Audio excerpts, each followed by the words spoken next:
What'd you say? I'm over here. Is the mic working? Can you guys let me know if the mic's working? Is the mic working?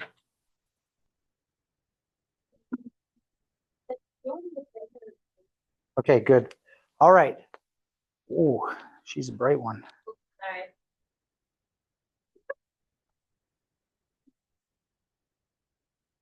All right, I want to thank you all for being here.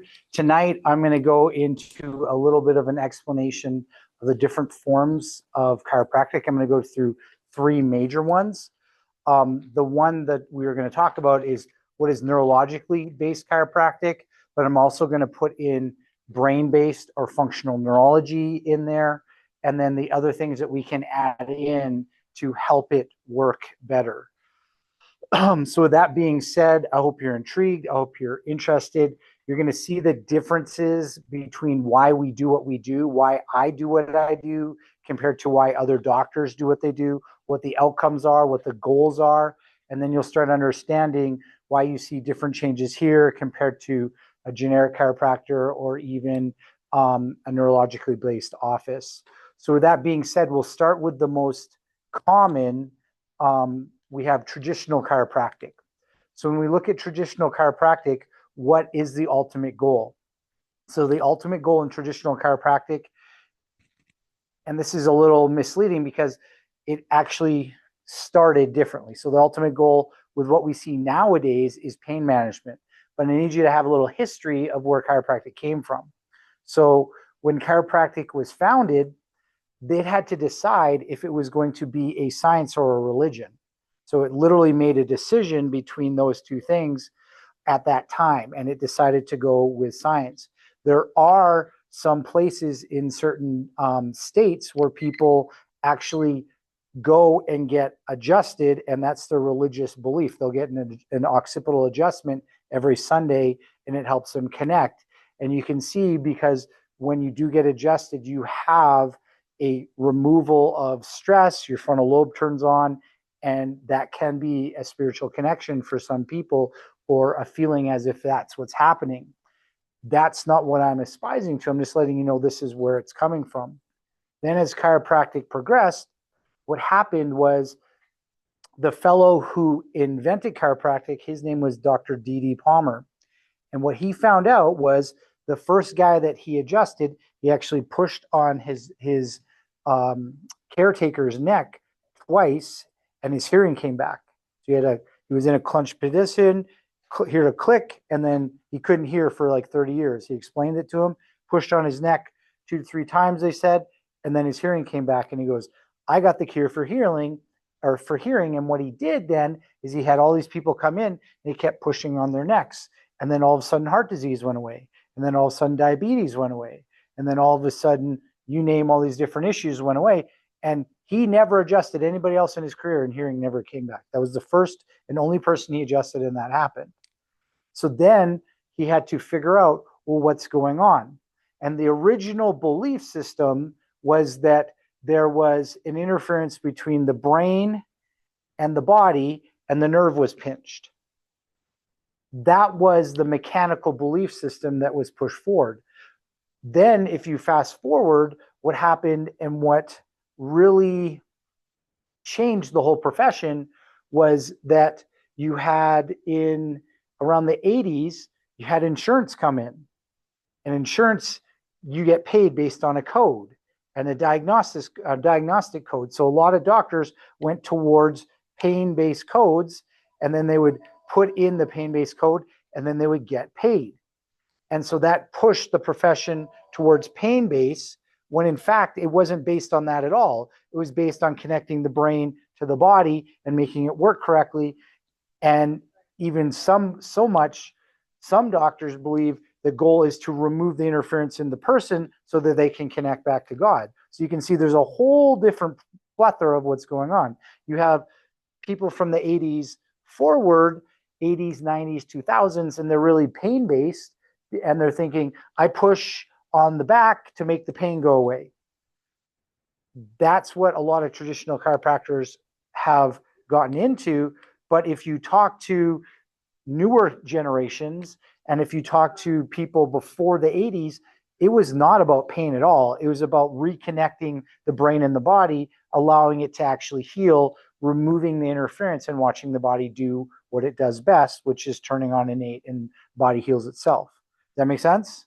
So that's where you look at what's considered traditional nowadays, and that's more of a insurance-based chiropractic, which is you're getting taken care of for pain.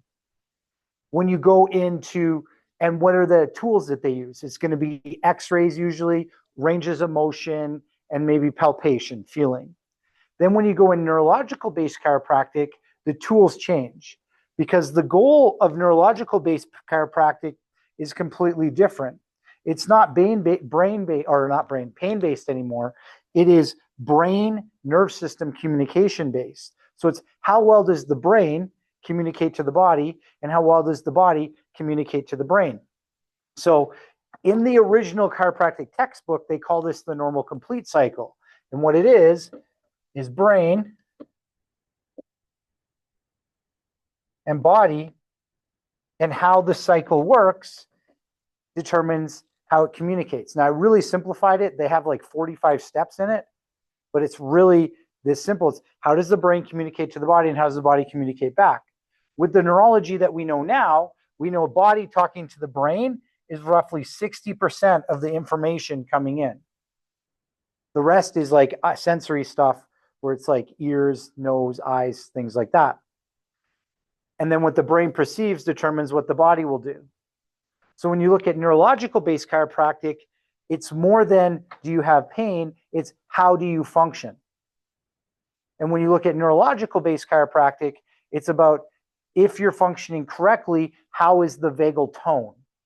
So when we talk about vagus nerve, we're talking a lot about autonomic nerve system, which means we're talking about how does the underlying system regulate itself.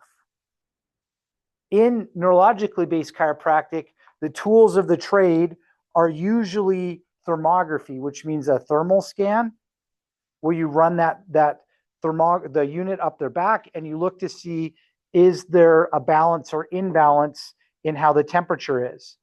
I still use thermography, but I only use it on one subsect of the population, and that's infants. So I only use it on kids who I can't do the EEG on, because the EEG tells me way more than any thermal scan will ever tell me. The thermal scan will just tell me at that point in time, is there blood flow more on one side than the other? And that's a indication of the autonomic nerve system. A better indicator, though, is heart rate variability. Have I talked about that before with any of you? Nope. Okay, so we'll get into that. So heart rate variability is how the heart responds to different stressors. So we got the brain here.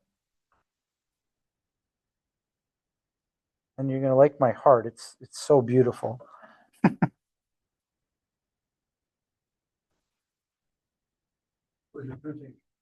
Yes, my printing's really good too. So we got brain, we got heart, and there's multiple systems running the heart. These little squiggly lines are the nerves coming out of the spinal cord.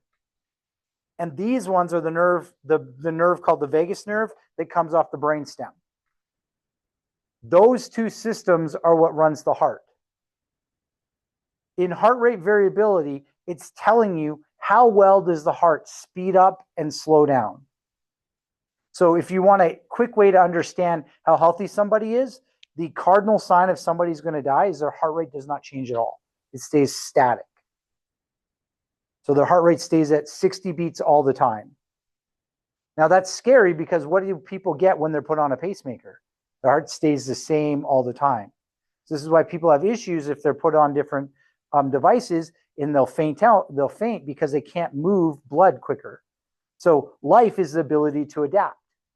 So if you're healthy, when you get up and run away from the grizzly bear, your heart rate will go up to max rate, and then it will drop down once you're done running away. The speed at which you go from high to low tells you how healthy the person is. So what we measure in heart rate variability is how much your heart speeds up when you breathe in to how much it slows down when you breathe out. The bigger the gap between that it tells you how well the vagus nerve and the spinal cord are actually controlling the heart. So the bigger the gap, it's directly correlated to longevity of life. It's the number one indicator of how long you'll live. So if you have a high heart rate variability, it means your heart fluctuates a lot. We know you'll live long. There's a whole institute, it's called Heart Math, and it's all based on this. But I'll let you know, when we adjust you, the adjustment stimulates the vagus nerve. When we need to train it, we can actually do biofeedback to actually train you to train this exact thing. Why is that important? It is a direct reflection of how healthy your nerve system works. So if your nerve system works correctly, we know you can adapt to anything in the environment. If it doesn't work correctly, we know you're going to get sick and something bad is going to happen to you. So nerve health is health. Does that make sense? So that's one of the ones that we look at in neurologically based chiropractic. It's heart rate variability, thermography. Now, the key of neurological based chiropractic is what's called autonomic nerve system balance. For simplistic, that means vagus nerve. It's not that simple, but for what we're going to talk about today, it's like, how healthy is your vagus nerve?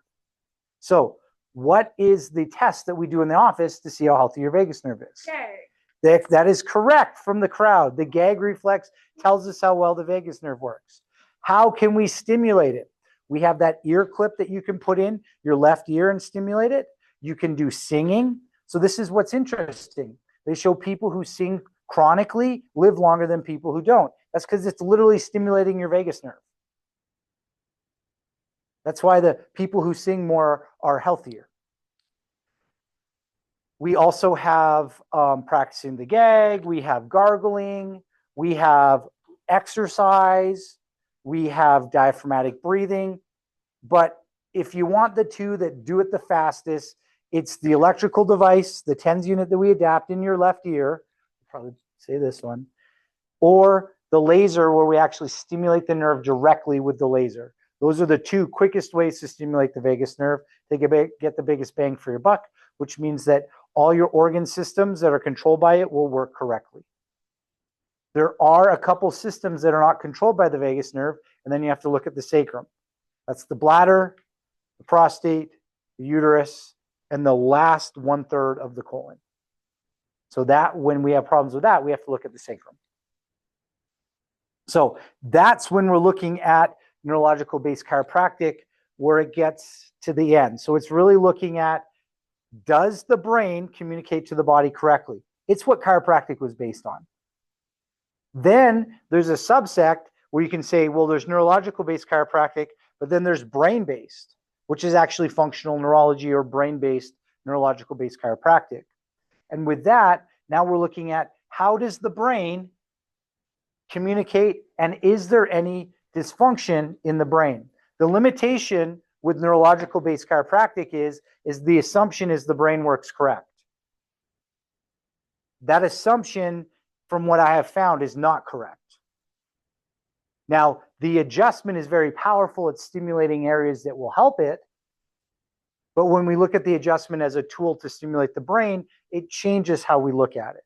So when we look at functional neurology or brain-based neurological-based chiropractic, so basically you're looking at the brain and how it controls, then you start doing different tests. The tests you're going to do now are going to be the EEG. And that's what you guys notice in my office, is that we actually look at the brain and test the brain waves. How are you perceiving the world? We're also going to do neurodevelopmental tests to tell us what part of the brain is working correctly. We're also going to have in-depth questionnaires to see what function is working correctly.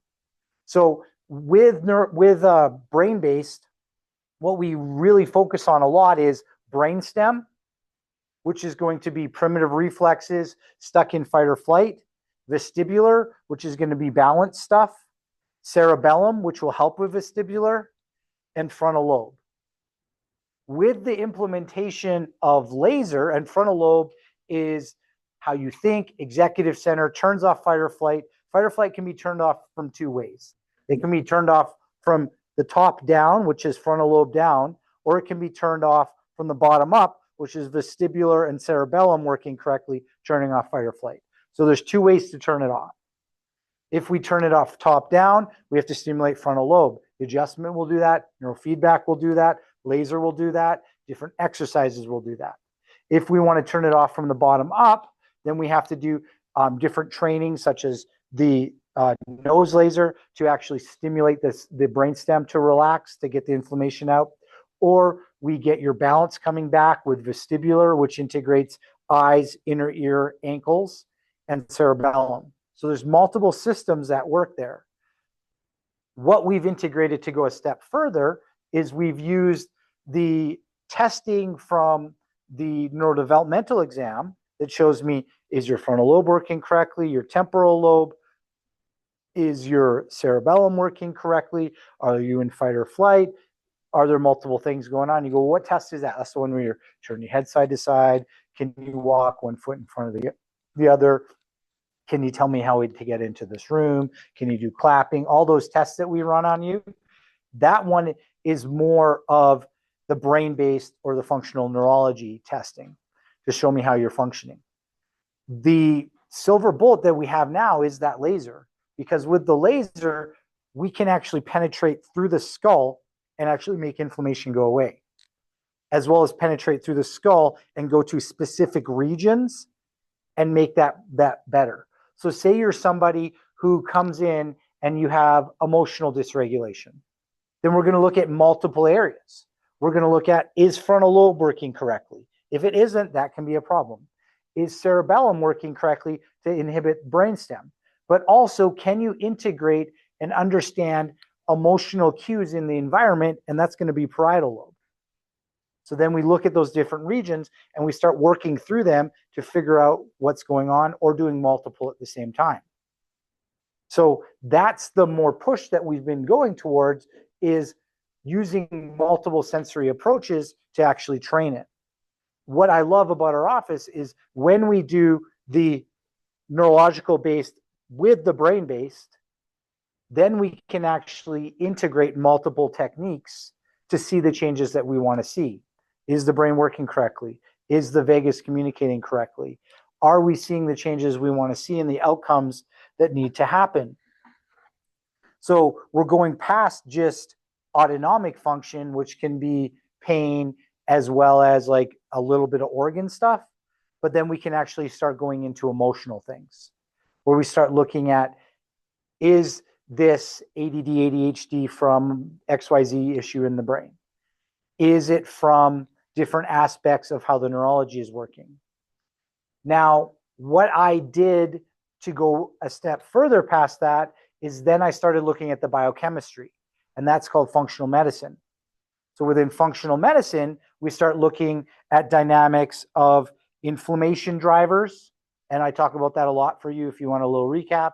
The normal drivers are oxygen, blood sugar, stress, cortisol, digestive issues, and then whatever crazy thing you can bring into your life, including viruses, bacterial, fungal, head injuries, different things like that. So those are inflammation drivers. Vagal tone is another one. And then optimizing neuroendocrine balance. So that means, are hormones working correctly? And are we seeing neurotransmitters working correctly? So what this means simplistically is if the brain is communicating correctly to the body and the body is communicating back to the brain correctly, it still doesn't mean you may be healthy. You could still have chronic inflammation from a head injury you had when you played pee-wee football, or from a time you fell out of a tree when you were 6. And we need to actually stop that inflammatory cascade that happens. So that's why if we get really aggressive, that's why we'll integrate multiple fields. So person has major issues, say they're a head injury case, then we're going to have to put out the neuroinflammation. We have a protocol for that, multiple things to help with different cascades effects. Then we're going to look at other things like neurotransmitters.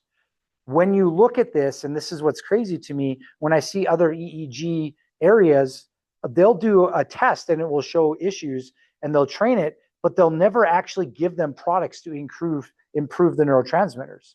They'll never actually make the inflammation go away. So the fellow who trained me in neurofeedback said, yeah, 30 to 40% of people just don't respond. And so what he's telling me is 30-40% of his population has inflammation, because they all will respond if they're in the right place.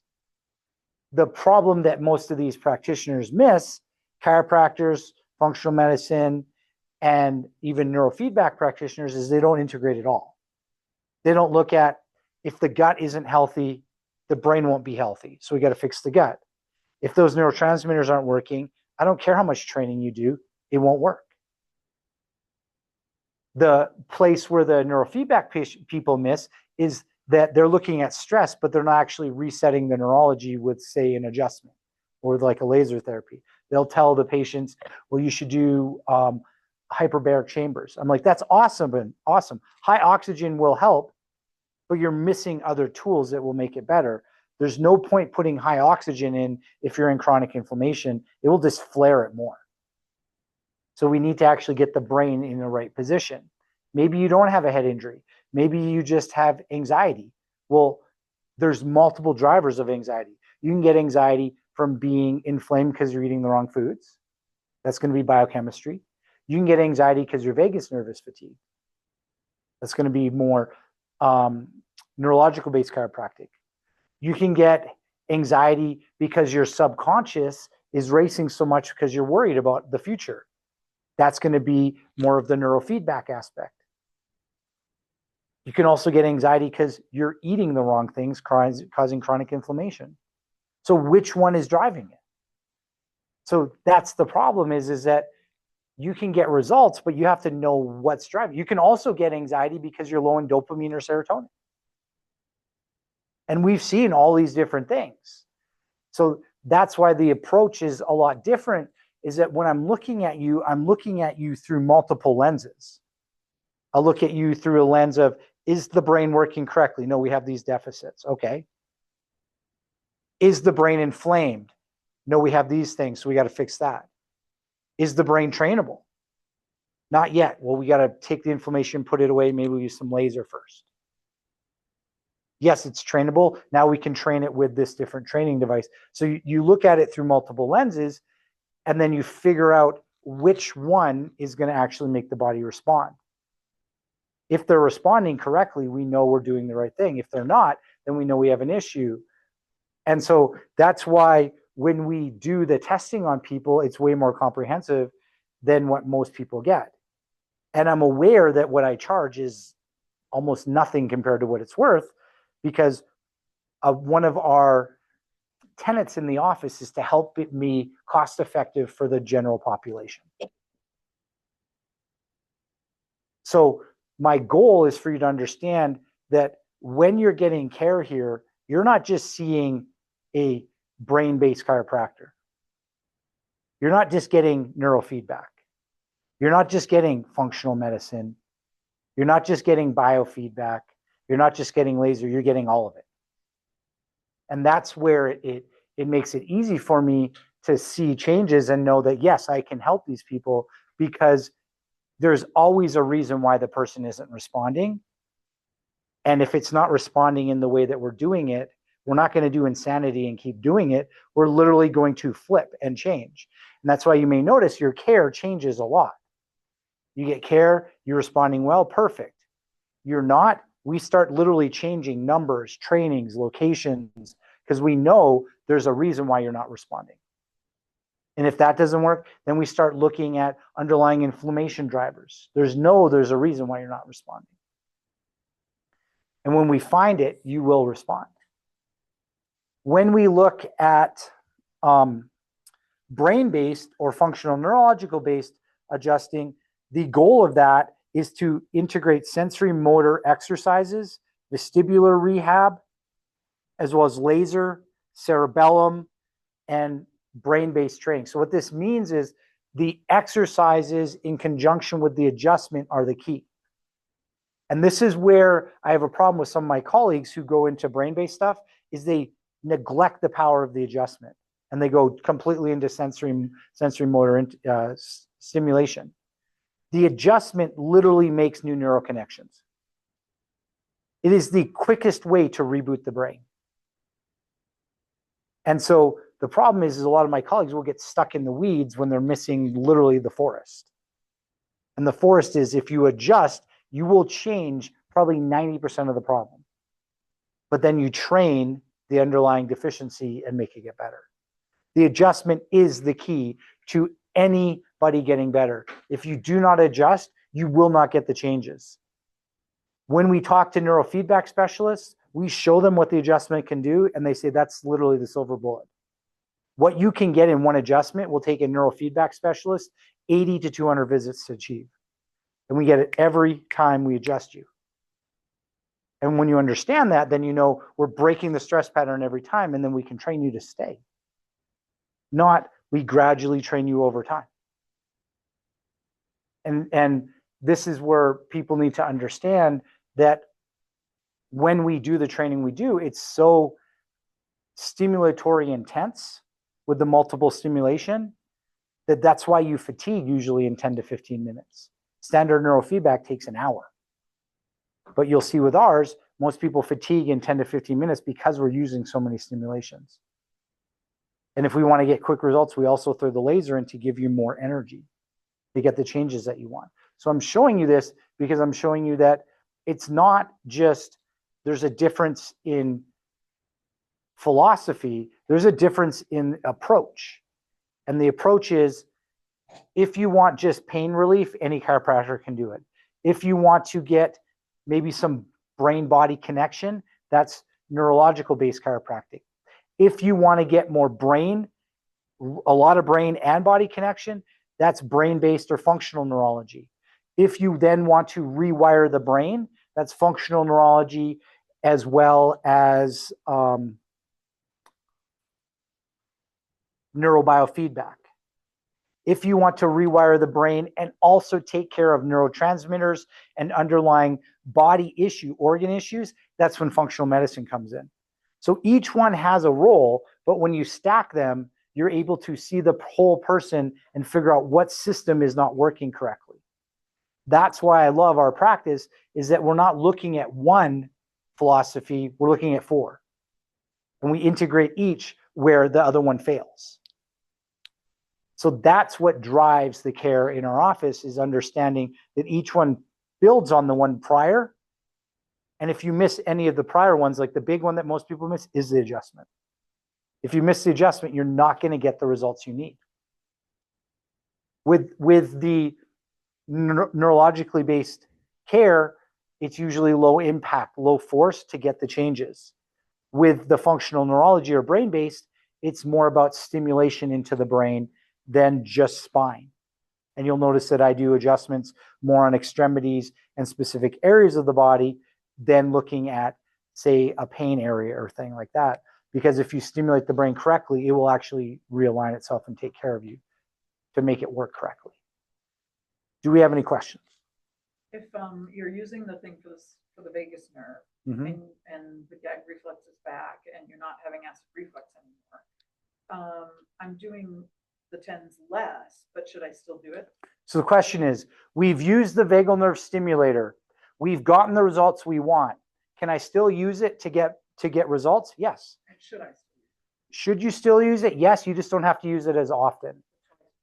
So 2 to 3 times a day with using it is good. You can use it now as a tool to help your gut and digestive tract work correctly, as a tool to move neurotransmitters to your brain, as a tool to help you with stress management, as a tool to help you fall asleep. So that's what the tool turns into, instead of, can I make the neurotransmitters work correctly? When the vagus nerve turns on, then digestion will work correctly. And when your digestion works correctly, it can lead to increased basal metabolic rate, which means you lose weight, as so forth. It also increases neurotransmitters to the brain, so you can actually understand what's going on, have better stress management, and so forth. Any questions from you, sir? Yeah. What as it were motivated you go this direction versus the normal chiropractic? So the question is, what motivated me to integrate multiple factors? I'm sure there's a lot. It's actually a couple major ones. So in school, the major prevailing thought concept is structural care, which is pain-based structural, which says if you have these curves in your spine, everything works correctly. The problem was that I had the curves in 3 fellow spines and they all still had ALS. So I go, okay, well, that theory worked on physical, and they inferred that it used organ function, but the problem was they weren't actually regulating vagal tone. They weren't actually looking at underlying mechanisms that were causing autoimmune. So what happened then is I went into the neurobiofeedback area. I found this was about 12 years ago, I found a fellow who was doing a stress response evaluation. And we still do that in our office. It's just we get more results with the funk neuro stuff. And I used that and I started going into it, and then I could start seeing how the body was stressing and why it was getting problems. Then I progressed and I learned that and learned how to train, and I still wasn't getting the results I was wanting. So then I proceeded to, I know I could train the body, I could train the brain, but is there another way to integrate it to make it work correctly? And then I progressed into functional neurology. And that was learning how to actually train specific regions of the brain through adjustments and through stimulation. And then I was moving through that, and I asked the mentor, and I said, should I go and get more advanced training in this? And he goes, no, I already showed you 99% of what you're going to need. What the limitation comes down to is inflammation.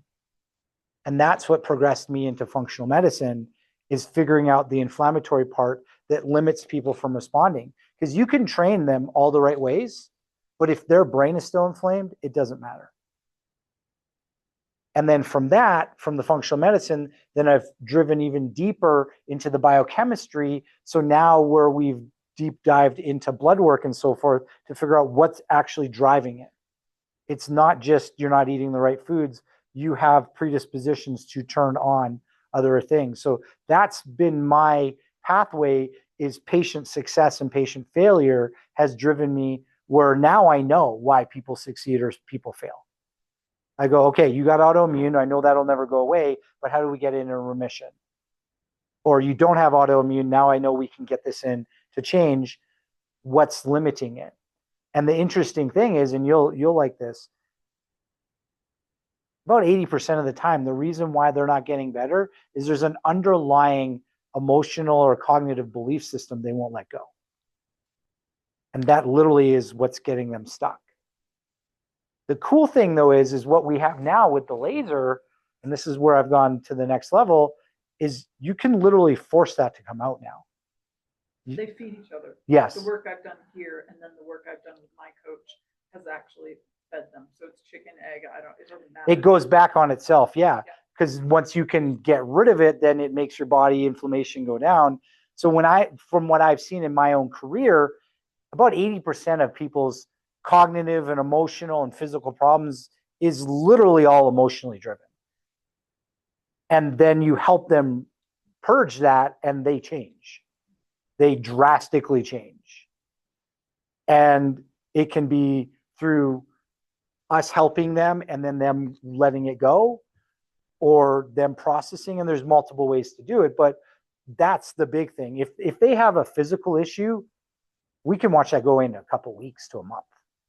If they have an inflammatory issue, that can take up to 9 months. If they have an underlying emotional issue, it can literally take decades until they will release it. But if you push it enough, they can release it quickly, and then we see the changes quite quickly. Did I answer your question, sir? Excellent. So if you have any friends or family members who have been told or think they're unfixable, let's test them. Let's see what's going on.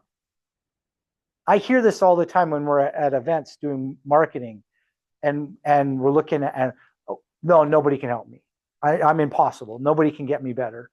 And when I was in school, I wanted to pride myself on the doctor of doctors, the doctor that everybody referred their people they couldn't figure out. That's what I like doing. I like having the cases that nobody else can figure out, and then finding the underlying mechanism and seeing the change and figuring out, is it neurological? Is it emotional? Is it cognitive? And if it's emotional, I'm not the one that's going to fix it. I can pull it up, but then we got to have somebody else work through it with them and understanding what's the actual thing going on. I'll open Pandora's box and I tell all the people that, but I need them to figure out what it means to them. Is it physical? Is it chemical? What is it? So an example, we can have a person, and knowing this blew me away, that has an underlying autoimmune, and they can be eating their favorite food and it can be literally triggering their problem, even though it's not a commonly occurring autoimmune cross-reactivity. Such as we have a lady who has Hashimoto's, and what triggers her Hashimoto's is potatoes, which is not a normal occurring substance. It's usually gluten and dairy. Does that show up on the CGM? No, it won't show up on the continuous glucose monitor. We actually have to do specific blood testing for cross-reactivity. And with the work I've been doing with the functional medicine, there are 2 diseases that they know all cross-reactivity. One is Hashimoto's, the other is type 1 diabetes. But we can figure out through specific blood testing on how to do that. And it makes me sad because I'll have people tell me they're going in for thyroid panels and they get a full thyroid panel and they get 1 marker out of 8. And I'm like, no, you didn't get a complete thyroid panel. You got 1, you got TSH. And it just makes me sad all the time because I see it continually. I go, how about we do an actual one? And that's the Funk Med aspect. But when you integrate them all, it's really fun because you can see people drastically change. You can see people who are literally given up and they show up and within months be a different person. Like literally say they'll never be able to work or do anything again. And now they're talking about the vacations they're going to do and the places they're going to go. So think of that friend or family member. It could be hard. It could be easy. Send them my way. I want to see if we can figure it out. That's my thing. I love being Sherlock Holmes and trying to figure out what's actually driving it. 9 times out of 10, it is neurological. But if it isn't, then we go down the inflammation pathways and we start figuring out what's driving that. So if we don't have any other questions, thank you and have a blessed night.